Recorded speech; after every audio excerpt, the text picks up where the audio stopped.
What is up? What is up? I'll tell you what's up.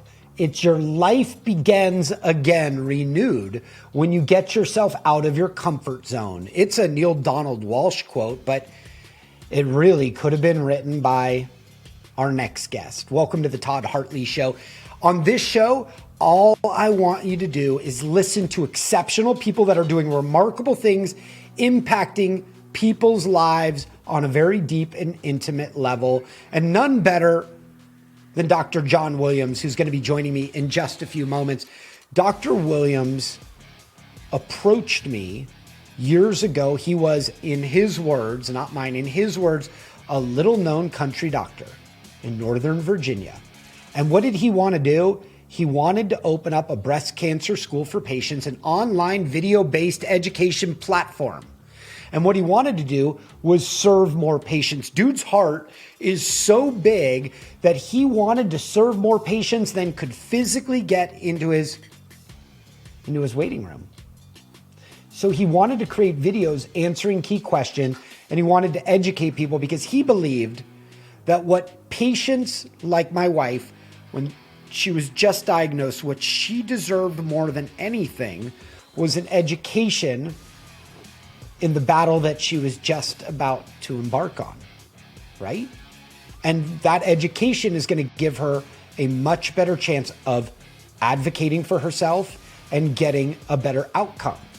So when he told me he wanted to come up with this breast cancer school for patients, but he needed my strategy and my guidance, I was all in on Dr. John Williams. In fact, today, Dr. John Williams is the chairman of the White House's President's Cancer Panel.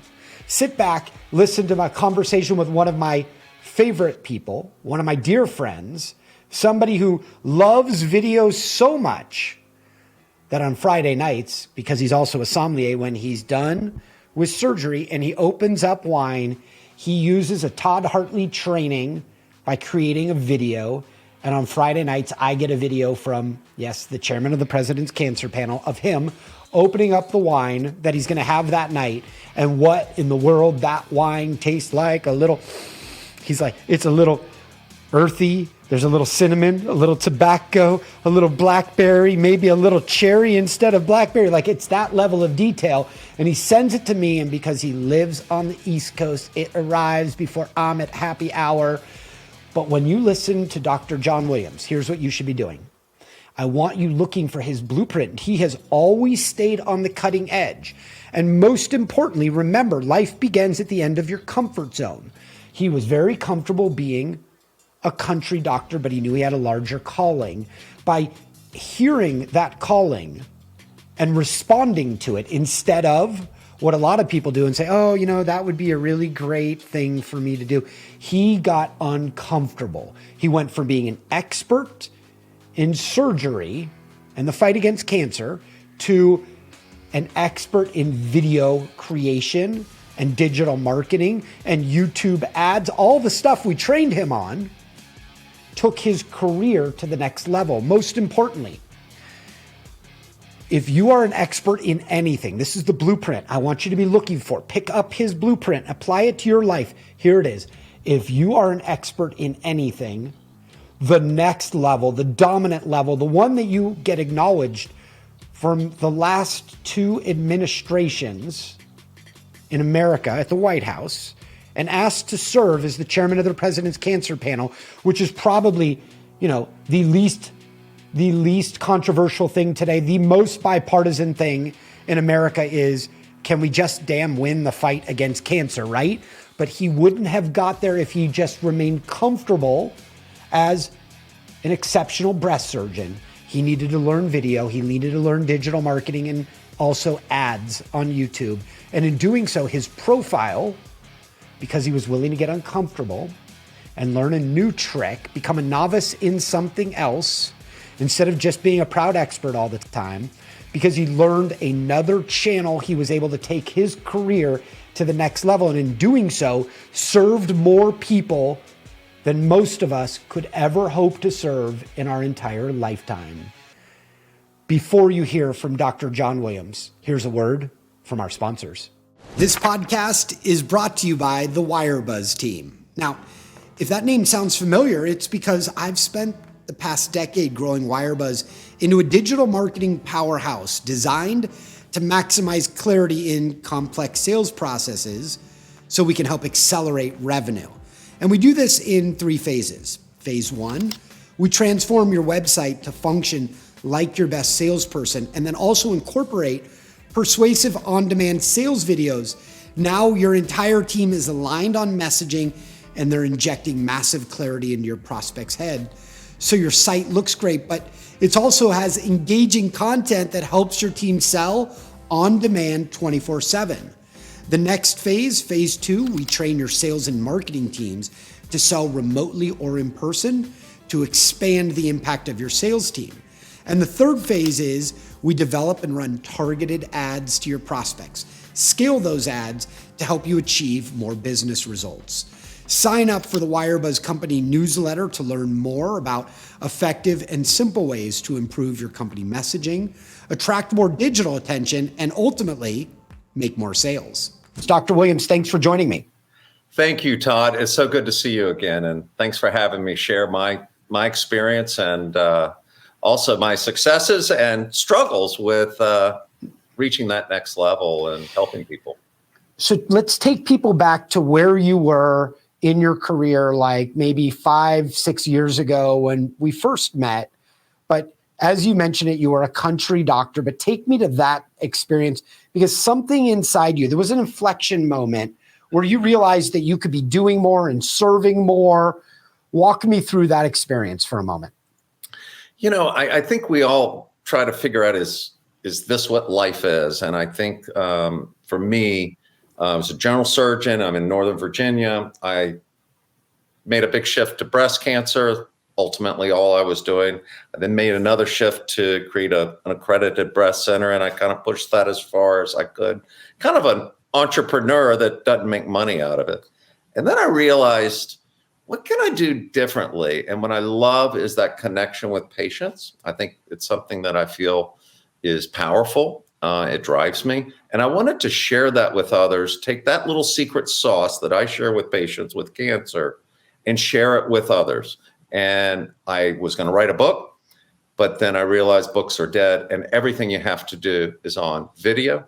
And that is what led me to find you and your prior work as I was exploring what to do into creating a breast cancer school for patients to teach every person that has breast cancer what they need to know and how to get it in their own community.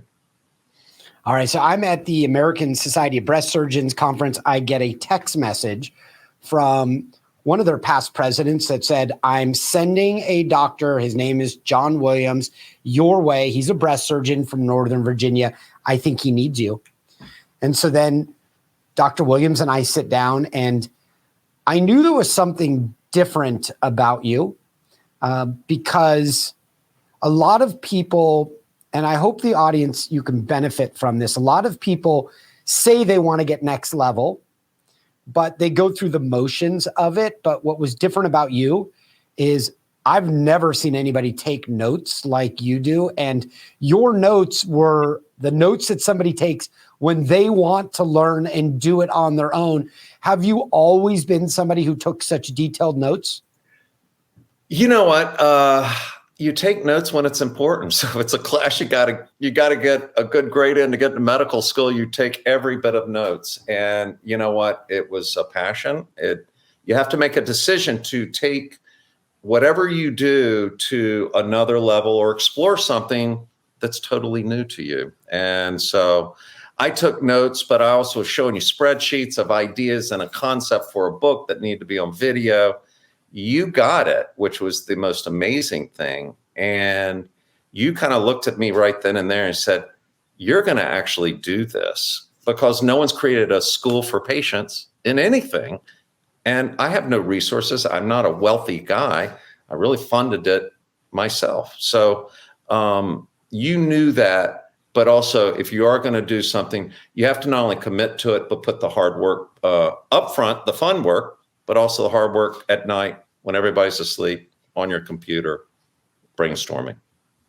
It kind of became a hobby, right? Like in a way, it became one of your second passions besides treating patients, you had to become passionate about creating the videos so you could exponentially educate them and serve them at a higher level. But as I learned a lot watching you. And what I discovered is most experts, you are excluded from this, and aren't very comfortable getting out of their expert lane and becoming a novice in something. But that didn't seem to faze you. Like you were comfortable learning a new trick, even if it meant you'd feel uncomfortable while learning it. Is that accurate? Absolutely. If I can speak to you, I can talk to you, I can share things with you, and I do it with ease and confidence. You put a camera in front of me, it's just interesting. It's a personal phobia. As I've said, if I go to the top, as I get older, I go to the top of a building, I feel a phobia of falling over. It's a, fear of heights. It's visceral. I always had a visceral fear of talking in front of a camera about medicine. Is my mouth twitching? Am I saying the right things? Am I parsing my words? Is it loud? Too loud? Can you hear me? So I was scared to death, but I was ready to push through. But you know what? What the most powerful thing is, once you, and everybody gets a comfort level with it. It's painful. It was painful for me initially because I tried to memorize everything I was going to say. But then you find how to do it. And you know what allowed me to be relaxed? I realized this when I started shooting videos and I put my hands beside me, I couldn't talk. I was stiff. If I started moving my hands, I talk like I do to everyone and like I'm talking to you now. And you find your trick, you find the comfort zone, and then you're on another level and you're doing things on another level. You're accomplishing things, especially with video for me and communicating online, which is essential in today's world and will be essential for the next several decades. Yeah, it's really interesting. Like I always figure that the hands are like the conductor of your tonality and your expression, your personality. And when you lock these things down and become wooden, so too does your ability to communicate the way you naturally would. And so you just like got into it. You got freed. Dr. Williams flew out to Arizona, I think twice. I think you came out twice. Mm-hmm. And we went through trainings on what I believe was your vacation. And I find that startling because most experts, I know a couple of experts right now that are on the beach in Cabo that are colleagues of yours, and they would do that on their vacation. But instead, you came out to Arizona in the middle of summer to learn how to create videos because you wanted to get next level for yourself. How did that ability to communicate on video help you impact patients that you'll never get to meet? It opened a world that I didn't know as a private practice physician who experience online is clicking away on the internet. And I had no skills leading up to it. And I engaged with your team and you to not only learn the fundamentals well in advance. So we created content for some main videos that we were going to parse through. But in that process, I was going to learn how to create content. And also, in my case, I need to shoot this in my basement because I got to go to work every day, and I'm on a shoestring budget for that project. Which, by the way, I'll tell you how successful it is in a minute. But it really owns YouTube and breast cancer, the whole field of breast cancer. So I learned it with your team. They taught me best practices. They're really very simple things. Kind of like simple care in medicine. We consider it pretty simple. You on the outside, if you're not a physician, think it's so complex.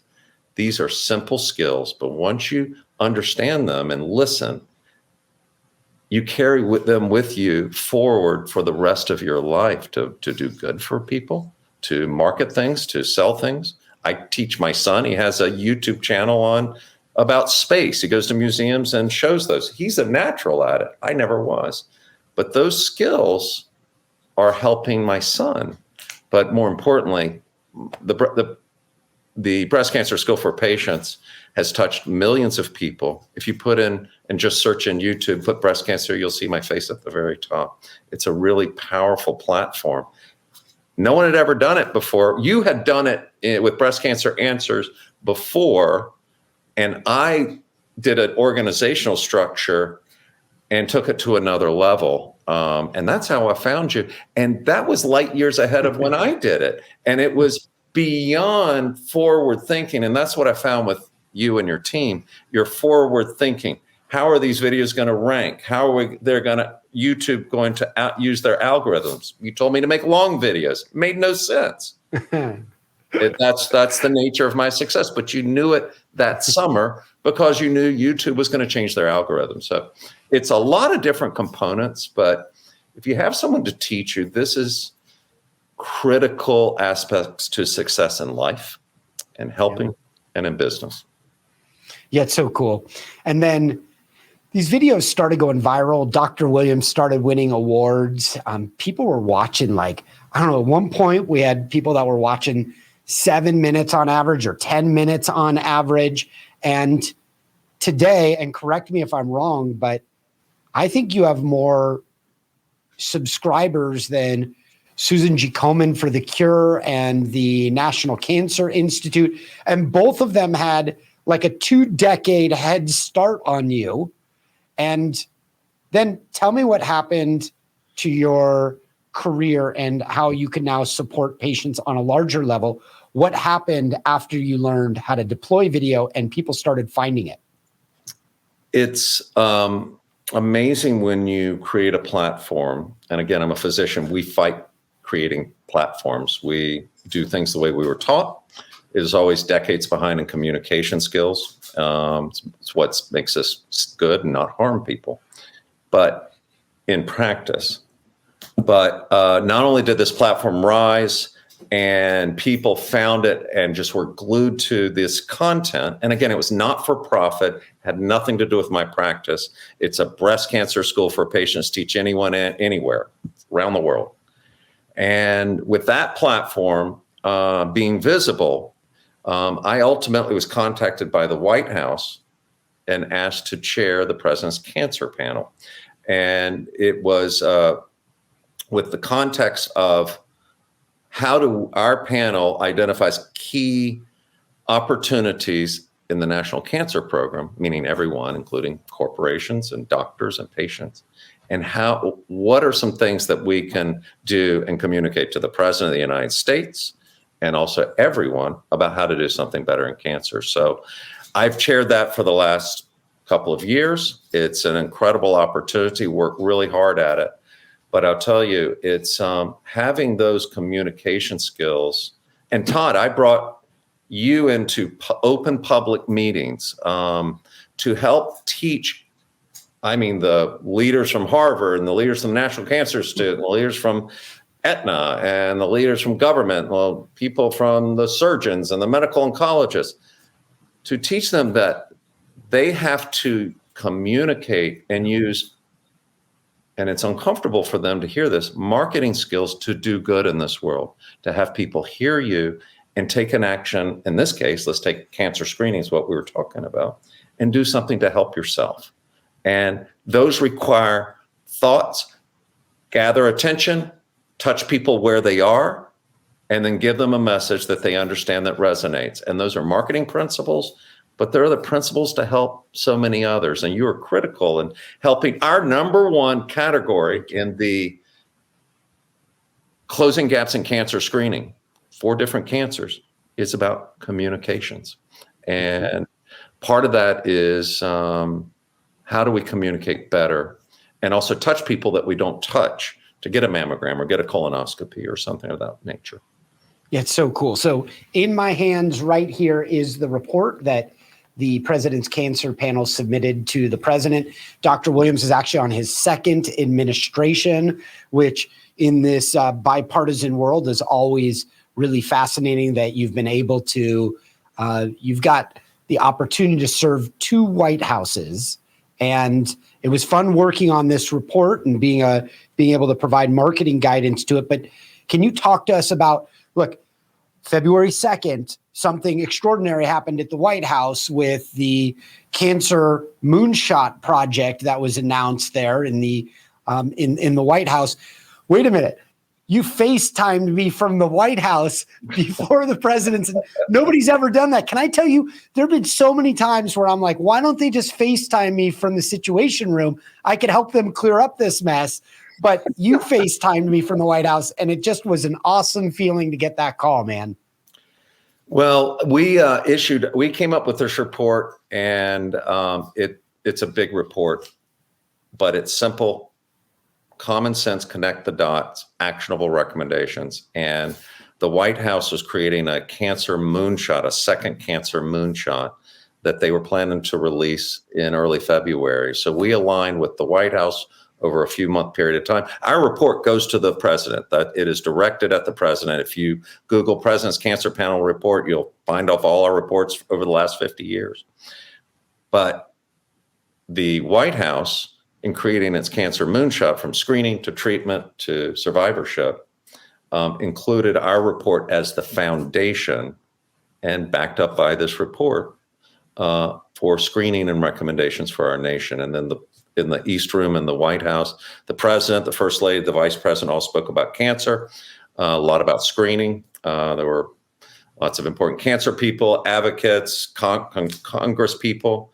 And so it was a big announcement, and there's some really neat opportunities within the administration. They're creating a cancer cabinet. So different FDA and HHS all get together and say, how can we move the ball forward on something with the power of these federal agencies? Got to meet the president, get a picture with him. It was exciting. It's part of what we do, and how do we do it better? And Todd, you've been very helpful, not only getting me in that position, but being able to communicate allows me to be more effective in a federal position. Again, it's a part-time federal committee. We have no power, but I tell you what, the skills that we're talking about not only help me create a platform, but give me the skills to do what I do and do it well and make people walk away feeling comforted that they're heard and that they hear me and that they want to work and implement things that I'm asking them to. So I get amazingly inspired when I hear you share this transformation that you've had, because, a lot of people have visions and dreams where they get to serve people on a much higher level and impact the world, but they miss the opportunity to learn a new trick or to level up their skills. And I think you're a perfect example for being able to do that and learn a new trick at any time in your career. And once you learn that new trick, like if we were sitting there and I think we were in Dallas when we met, but if we were sitting there, neither of us would envision you propelling forward to a position supporting the White House on their national cancer policy. It almost seems bizarre, but that's the power of continuing education and learning new tricks, wouldn't you say? It's critical in my situation. And you shared with me, and you probably shared in your other content, but innovation doesn't occur until you get to the edge of your comfort zone. Yeah. And I felt that comfort zone, that uncomfortableness, that pain of, I'm Dr. John Williams in front of the video, and I'm a breast cancer surgeon. I watched that video and I cringe because I was stiff and I was uncomfortable. I was trying to do it. But if you don't get to that level, then you're always going to stay wherever you are, which is fine. But if you're an innovator, if you have ambitions, or not even ambitions, but intentions to do things, to help your kids, to help others altruistically, to help your business, to help your corporation, these are basic skills that the world and the internet has taken off. And if you're not on that, you are being left behind by people that make lower quality content, that therefore maybe even take a message forward that might harm people, or take a message forward to get sales that don't have a product that is good as another person that does not know these skills. So it really is a skill of life and a skill of today. And it's worth working through that, because then you feel a comfort. Let me just tell you something, Todd. We all, after the pandemic, are spending time on a Zoom call. I'm talking to you from a computer. I'm standing up. Here, I'll give you an example. So I'm standing up, but I'm going to turn around. Guess where my computer is? It's on a box. Okay. But that's because I'm more comfortable standing, and I think that it's more engaging. I look into the camera. We now do video all the time. I've been doing it for 5 years. You've been doing it for your whole life almost. But if you don't have training and best practices, your engagement in this format, no longer at a round table, or you therefore know to look people in the eye, you know to nod, you know to be engaged. You have to learn those best practices. And now we communicate by video. It's not even really in person anymore. You have to have these skills. They're basic. But there's a level of comfort to be training to do things in best practices. And I would just tell you, yes, it's uncomfortable. Seems crazy. You're like, oh, that Williams guy knows all this video. It was something that you put time in to learn the foundations. It's like, and then it's like riding a bike. You just apply it to anything you want to do. Well, it's all really human. If you just know how to get into what you're doing and why you're doing it when you're in person with somebody, all you're doing is like facilitating those same human interactions, but you're not there in person. You're doing it right into a lens. And so you almost forget that you're looking into a lens. And after a while, you just feel like you're talking to another person, and it becomes very natural. Dr. Williams, is there, how do you motivate yourself when you're learning something new and it feels awkward? Because you've been a breast surgeon, you've been a surgeon for your career, you've been a doctor. You went to medical school and you had to learn something all the time, but it gets so different when you get really skilled at your craft. You take pride in it. Then when you learn something new, it's almost like your identity's taken away from you. But I didn't see you go through that when you were learning to edit video or learning to set up your studio. So did you have to motivate yourself to do something completely different? Oh, it's all of those things, setting up a studio, getting lights. These are not that difficult, but I'm a perfectionist. So it's more difficult to me because I'm uncomfortable if it's not perfect or better than the professionals. But so that's my own issues. But you know, it's funny, all those, let's just say making content. I met a guy that did lighting and sound, but he knew about lighting. So I painted a wall green. That was the worst thing to do in my basement. Like painted it, eventually put just a $10 sheet behind you, and it works better than spending hours painting. But what I would just tell you is this. Give it 5 tries, 5 good tries. I had this example last night. I was asked to write some questions for American Board of Surgery continuing recertification exam. I hate that exam. It's painful. I can't stand taking tests, nor am I that good at it. And making the questions is hard. Guess what? The person that teaches that had a 15-minute video and taught us how to do it. There's lots of written stuff. I don't have time for that. I'm busy. So I watched his video twice, started outlining it. I'm going to go back. So that was my first. And then I'm going to go back again. But after last night, after I was working on it, I kind of had the sense for my 5 questions I got to come up with. I felt more comfortable. When I go back to it, it's not painful. I'm like, okay, I know what I need to do. When I go back on a 3rd time, I'm then actually doing it. And when I go back the 4th or 5th time, I'm correcting what I've done. And that is probably give it 5 good college tries and work through it. But always that first try is the most difficult.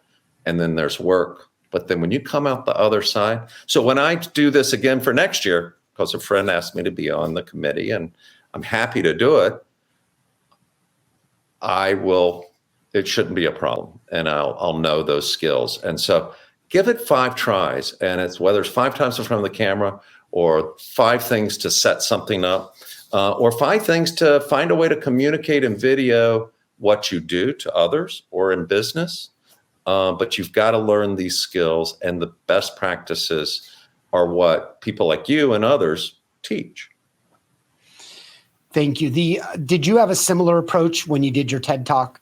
Because I know that you applied yourself, you got in, you started reviewing other people's speeches, you started working and developing your material. You were in, if I recall, like support groups where you advised and guided each other on your material. Is that a similar approach?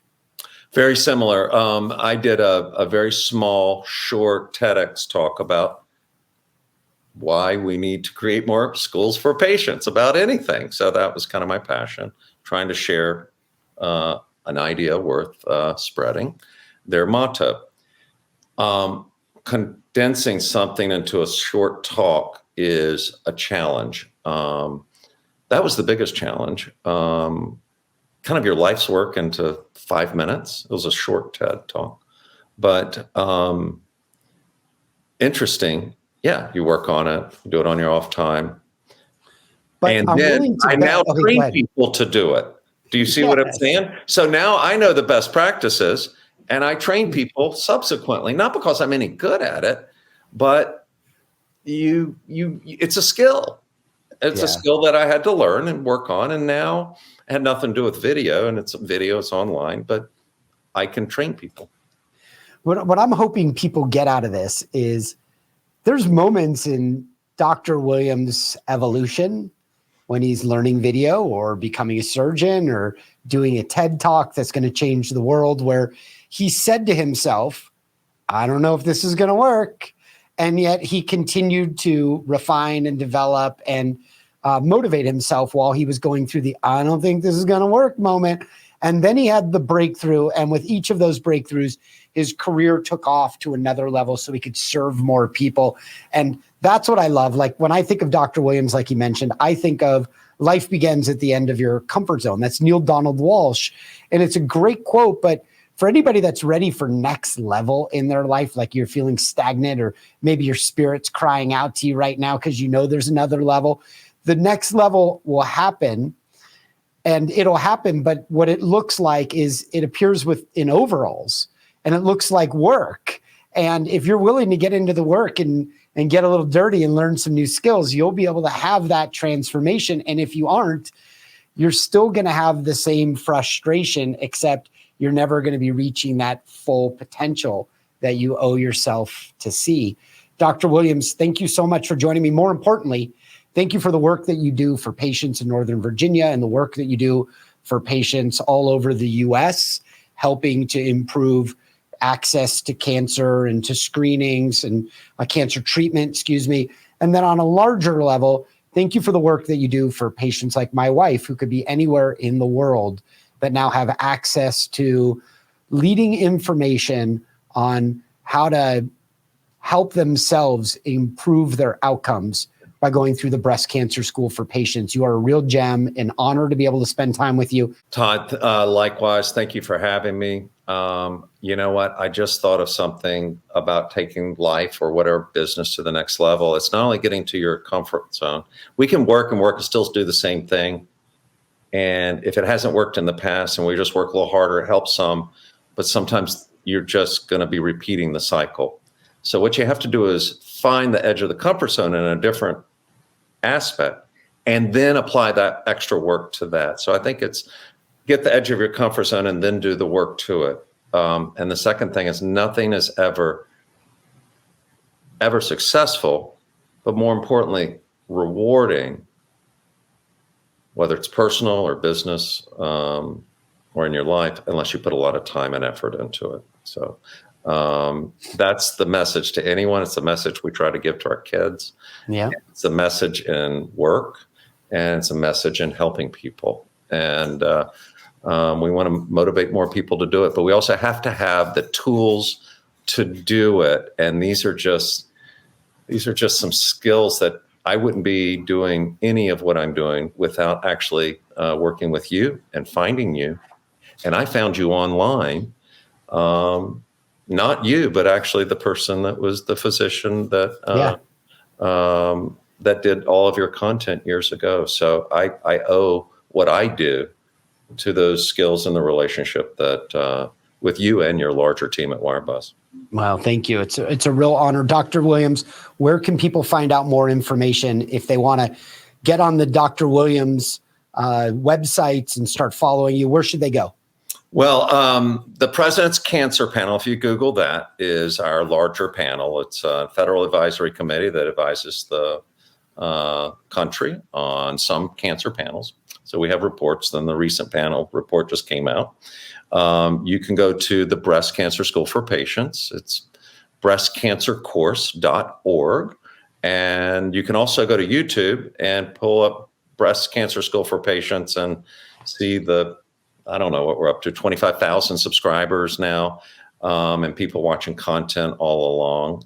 So those are just some things, but you know what? They're all linked to the same skills of communicating and taking your time to come in and doing an interview where I know that this is a powerful format to also share different concepts with others. And you have to make yourself available. But you know what? When you do something unique, rewards find you in ways you never, ever would have predicted. And that's what's happened to me in many different ways. Yeah, it's so true. I mean, I think about this all the time. Look at your screen.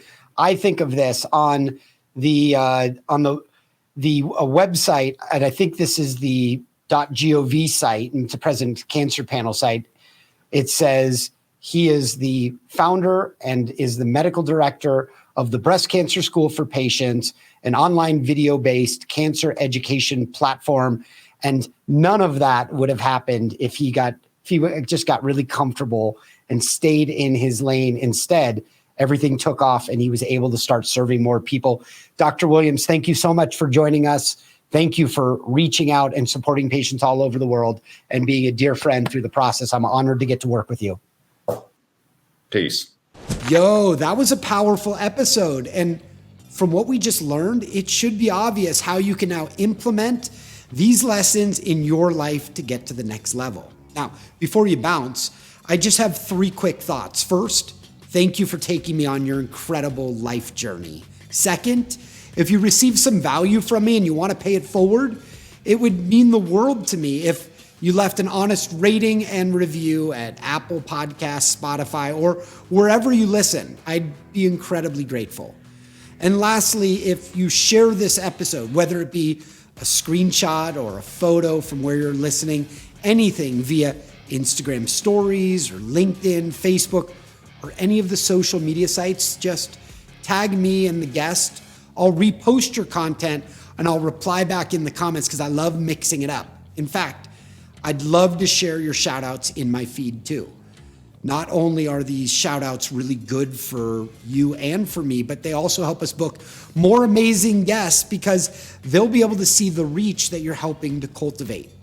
This is a way for you to help contribute to the show. So thank you again for listening, and I look forward to earning a regular spot inside that ear of yours. Let's grow.